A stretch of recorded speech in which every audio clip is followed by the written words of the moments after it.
BJP থেকে আগত নবগঠিত হাজার হাজার স্বাগত। বিজেপি থেকে আগত নবগঠিত হাজার হাজার স্বাগত। উমাগ্রা long live, Pramatha long live, PWR long live, YTF long live. Hayo, tay busuk nukune busuk buta naralam sabi na pangan kala. বেলাকে হামবাই যারা মিডিয়া ফাইনাল তিনি আরো কৃতি রঞ্জন কারবারি পারাব তিনি কনক রঞ্জন চাকমানি নেতৃত্বে 12 ফ্যামিলি 24 বুতার বিজেপি ইয়াক আগে উনি বিজেপি নি বোর্ড সেক্রেটারি বো তমু এবং এগ্রি অ্যাসেন্ডিং কমিটি রব দায়িত্ব তমু সমুলালি কমিটি তিনি বিজেপি ইয়াক আগে ত্রিপুরা মুথা জয়েন দেখা বড় অনেক নেতৃত্ব বিজেপি নিকেশন সামতাম তিনি 12 পরিবার যারা আছে আমাদের দলে আমার রঞ্জন চাকমার নেতৃত্বে আমি কৃতি রঞ্জন চাকমা কনক রঞ্জন চাকমা যারা যারা ওনার সঙ্গে যারা আছেন বিজেপি দল সেরে আমাদের ত্রিপুরা মুথা দলে যারা অংশগ্রহণ করেছেন ওনাদেরকে ব্যক্তিগত তরফ থেকে পার্টির পক্ষ থেকে আমি অসংখ্য ধন্যবাদ জানাই। Hanai edisi chongmare buskango ganai feruk fer. Of পরিষ্কার কক বাংলা কবাই সানা থাকে পরিষ্কার কথা একদম ক্লিয়ারই আয়নার মতো জলের মতো পরিষ্কার হয়ে গেছে। আগামী এডিসি নির্বাচনে আমরা ত্রিপুরা মুথা পার্টি 2টা বনসলিনটা এবং সামনো এডিসি কনস্টিটিউয়েন্সির মধ্যে আমরা জয়যুক্ত হব। বিজেপি এই বিধানসভার কেন্দ্রে এবং মনুসলিনটা সিটে যোগ্য হারা হারব এবং সেটা জলের মতো পরিষ্কার।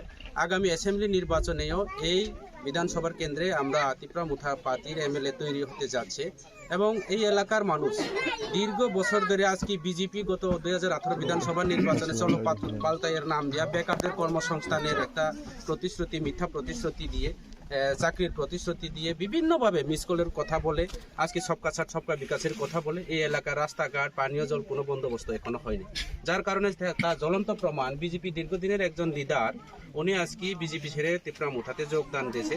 আর আপনারা যারা সোশ্যাল মিডিয়া যারা আছে আপনারা তো নিশ্চয়ই দেখছেন দিনের পর দিন রাস্তাঘাট থেকে শুরু করে রাস্তা অবরোধ থেকে শুরু করে রাস্তা ব্লক থেকে শুরু করে পানীয় জলের আন্দোলন বিভিন্ন ইলেকট্রিক সংযোগ আন্দোলন এইভাবে ইত্যাদি ইত্যাদি বিভিন্ন যে সুবিধা অসুবিধার মধ্যে আছে আমাদের এই এলাকার মানুষ। কাজে ইটাকে সলভ করার একমাত্র বিকল্প পার্টি ত্রিপুরা মুথা পার্টি। বোবাগ্রা মানুষের জন্য কাজ করে, বোবাগ্রার কোনো সম্প্রদায় পার্টি নয়। কাজে আগামী দিনে এই রাজ্যের মানুষ এবং এই এলাকার মানুষ চাকমা ত্রিপুরা যারা আছে এখানে পাহাড়ি বাঙালি যারা আছে একমাত্র বোবাগ্রার উপর ভরসা। একটা কথা পরিষ্কার বলবো, আগামী বিধানসভা হোক বা 2026 সশস্ত্র জেলা পরিষদ নির্বাচন হোক ত্রিপুরা মুথা ছাড়া কোনো সরকারও হবে না এবং ত্রিপুরা মুথা ত্রিপুরা রাজ্যের মধ্যে সবচেয়ে বড় পার্টি হইতাছে। এক কথা চাকমারা কয় নুন নথেলে তুন রানি নপারে, হ্যাঁ নুন আগামী দিনে সেই নুন নথেলে বেগুন রানিলেও মাংস রানিলেও সুর নহব ত্রিপুরা মুথা যে রাইব। ত্রিপুরা মুথা ছাড়া কোনো পার্টি সরকার গঠন নহব এবং ত্রিপুরা রাজ্যের মধ্যে সবচেয়ে বড় পার্টি ত্রিপুরা মুথা এগুলো অল্লয় বুঝু এইবার হইতাছে ত্রিপুরা মুথা পার্টি সবচেয়ে বড় পার্টি। এলাকার জনগণের মুশকিল হাসিটা কিরম দেখতে পান বর্তমানে? নমস্কার সবাইকে।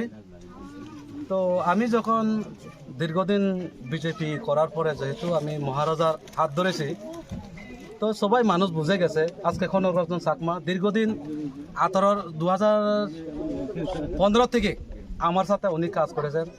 তো আজকে উনিও আমাদের মহারাজার পার্টিতে সামিল হয়েছেন। তো আরও অনেক আছেন। তো এর থেকে বোঝা যায় যে আগামী দিনে আমি বারবার আপনারা সামনে আমি কইতাছি যে মনুসলিনটা এবং সামনো দুটা সিট ত্রিপুরা মুথার হাতে অটোমেটিকলি চলে যাচ্ছে। বিজেপি এখানে একদম ফায়ার তোলায় মাটি নেই, শুধু উপরে উপরে বিজেপি। কিন্তু অ্যাকচুয়ালি কি বলবো, মানুষ অনেক দুঃখী আছেন এখানে। কারণ আগে যেহেতু আমি বলেছি আজকে আপনার সামনে বলতাম না, তো এটাই শুধু এখানে না আজকে আরো রাজনৈতিকও আছে মানিকপুরে সব জায়গাতে মানে ত্রিপুরা মুথার দিকে আওয়ার জন্য মানুষ উৎসাহ হইয়া আগামী দিনে আরো দেখবেন কতজন আছে। এটাই আমার অনুরোধ। সামনে এডিসি ইলেকশন আর বেশি দিন নাই, যেহেতু আপনারা বর্তমানে ত্রিপুরা মুথা আইপিএফটি বিজেপি একটা সৈনিক দল হিসাবে আপনারা আছেন, তো আপনারা সামনে ইলেকশনে কার সাথে টক্কর দিবেন, কার সাথে চ্যালেঞ্জ করবেন? না, এখানে চ্যালেঞ্জ করার নাই, কারণ এটা তো বিজেপি যেহেতু এমএলএ স্ট্যান্ডিং এমএলএ আছেন। আবার কেন কংগ্রেস সিপিএম তো নেই, এডিসির মধ্যে সামনেতে সিপিএম নেই, যা কিছু কিছু একটু পরে আছে, ঠিক আছে। তো যারা সিপিএম করে তারাও মোটামুটি বুঝে গেছে এখানে সিপিএম করে লাভ নেই, তারাও বিজেপি পক্ষে ভোট দিবে, আমার একদম পূর্ণ বিশ্বাস এখানে। তো এখানে এমএলএ একদম 2028 নিশ্চিত হারবে। এটা জলের মতন পরিষ্কার, যেটা আমাদের এমডি সাহেব বলেছেন।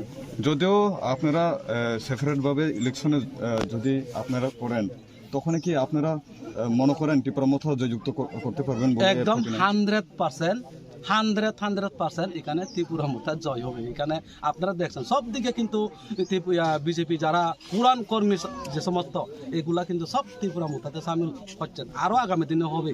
যেমন কনক রঞ্জন অনেক পুরানো কার্যকর্তা, উনিও আজকে বিজেপিতে, ওনার সাথে 12 পরিবারে, এক পাড়াতে 12 পরিবার একটা বুথে। এটা এডিসির 5 নং কেন্দ্রের 1 নম্বর বুথ। এটা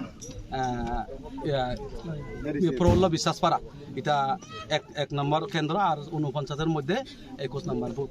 তো আশা করি আগামী দিনে আপনারা দেখবেন এখানে জ্বলন্ত পরিষ্কার, যে এখানে দুটা সিটই ত্রিপুরা মোতার হাতে চলে যাবে। নমস্কার।